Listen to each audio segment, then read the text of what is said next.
Hi students, I've tried to make some videos in a simple way so that it will be easy for you to understand. If you like my video, then please like and subscribe, and also press the bell icon so that you'll get the notification for the next video.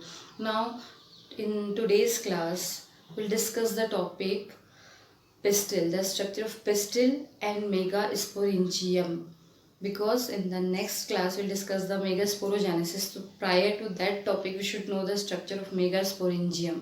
So we'll start with the structure of pistil. In the flowering plants, flower is the reproductive organ. It has many valves and one of the valves is gynoecium. Gynoecium is the female reproductive organ of the flower, and every single member of the gynoecium is called as carpel or pistil. So this is the structure of a pistil or a carpel. The structure of pistil or carpel is divided into three parts: stigma, style and ovary. Stigma is the part where the pollen grain will land. It is sticky in nature. The pollen grain can interact with the stigma easily. And then second part is style. Style is the part from where the pollen tube will pass. It will start to form from the stigma. यहीं पर से intine से बनना शुरू हो जाती है, but it will pass from the style. Then the basal bulged part or the swelling part is called as ovary. Inside the ovary, a cavity is present. As you can see in the diagram, this entire cavity is called as locule. Inside this cavity, ovule is present. This ovule is the site for megasporogenesis. So that's why it is also called as integumented megasporangium.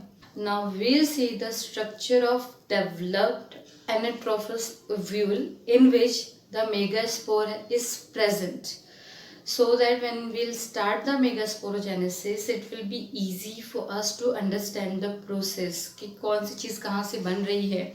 So that's why we are starting with the structure of ovule first. So this, as you can see on the board, I have already drawn the structure of Metropolis ovule. It is the LS of Metropolis ovule. As you can see, this is the diagram of the developed Metropolis ovule in which the megaspore is formed. तो हमें पूरा ovule बना हुआ है, develop है, उसमें देखना है कि क्या क्या स्ट्रक्चर्स प्रेजेंट है. But when we start with megasporogenesis तो ये बनेंगे and then we can connect कि हाँ ये वाला पार्ट था, so that it will be easy. That's why we are studying it before. So ये जो डायग्राम है, in this diagram the structure of ovule is divided into two parts. First part is, this part is called as funicle. This is first part, funicle, and second part is body. So the structure of ovule is divided into two parts, funicle and the body. Funicle is a stalk-like structure which is attached to the ovary with the help of a placenta. You can funicle and body is joining at a point. Which point is called as hilum. That point is called as hilum. वहाँ से भी जुड़े हुए हैं. And you can see this ridge-like structure which is present in funicle and body. That this ridge-like structure is called as raphe. We'll see the structure of body. In body, in outermost layer, when we'll see the structure of body, the outermost layer is called as outer integument, and inner to the outer integument, inner integument is present. Outer integument, inner integument, and now below the inner integument, nucellus cells are present. This is nucellus. The nucellus cells are surrounded by integument, but from one point it is not surrounded by the integument, and that point is called as microphyll end. The point from where the nucellus is not surrounded by integument is called as microphyll end.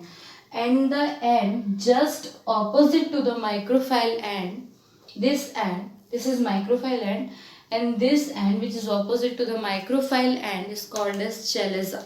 So chalaza is just opposite to microphyll end. Then inside the nucellus, embryo sac is present. Now we'll see the structure of embryo sac, because inside the embryo sac megaspore is present, or the female gamete, female haploid gamete is present.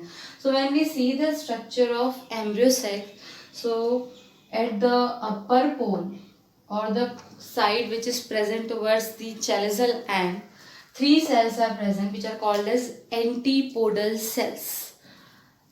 The side which is near to the micropyle end, their egg apparatus is present. Egg apparatus.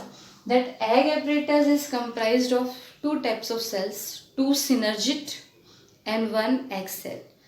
And at the center, the largest nuclei or the largest cell of the embryo sac is present, which is called as secondary nuclei or the polar nuclei. Later, after the fertilization, this polar nuclei will form endosperm or PEN. In most of the angiosperm, anatropous ovule is present. What is anatropous ovule?